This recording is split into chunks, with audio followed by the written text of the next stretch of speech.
ლუდმილა უკრაინელი ლტოლვილია. რუსეთის შემოჭრის შემდეგ იგი ცხვების მსგავსად ესპანეთში ჩავიდა.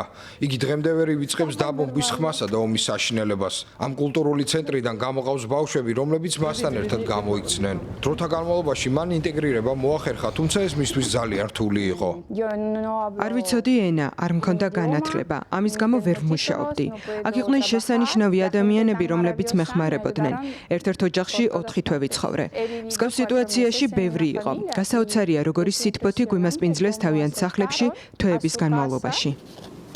ამ სოლიდარობის კიდევ ერთი დასტურია ის, რომ ესპანეთმა 236,000 უკრაინელი ლტოლვილი მიიღო. ეს ერთ-ერთი ყველაზე მაღალი მაჩვენებელია ევროპაში. 30% არასრულწლოვანია, 60% კი ქალი. ქალები შვილებთან ერთად ყველაზე დაუცველები არიან უკრაინულ საზოგადოებაში.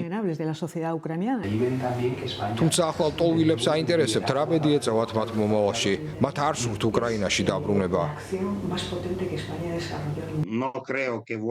არ მგონია უკან დაბრუნდნენ. ლტოლვილთა უმეტესი ნაწილი ოკუპირებული ტერიტორიიდანაა. მათ აღარც აქვთ სახლი, რომ დაბრუნდნენ.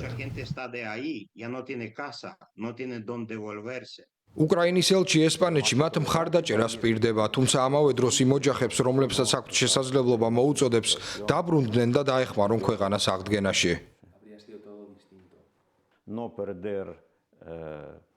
ისინი უკრაინელები არიან და არ უნდა დაავიწყდეთ სამშობლო, უნდა შეინარჩუნონ თავიანთი კულტურა და ენა. ისინი უნდა დაბრუნდნენ უკრაინაში, როცა ამის დრო იქნება.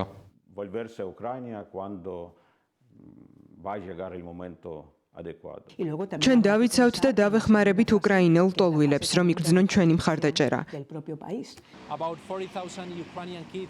ესპანეთის სკოლებში დაახლოებით 40,000 უკრაინელი ბავშვი სწავლობს. სხვები კი მუშაობენ რესტორნებში, მშენებლობაზე ან მაღაზიებში.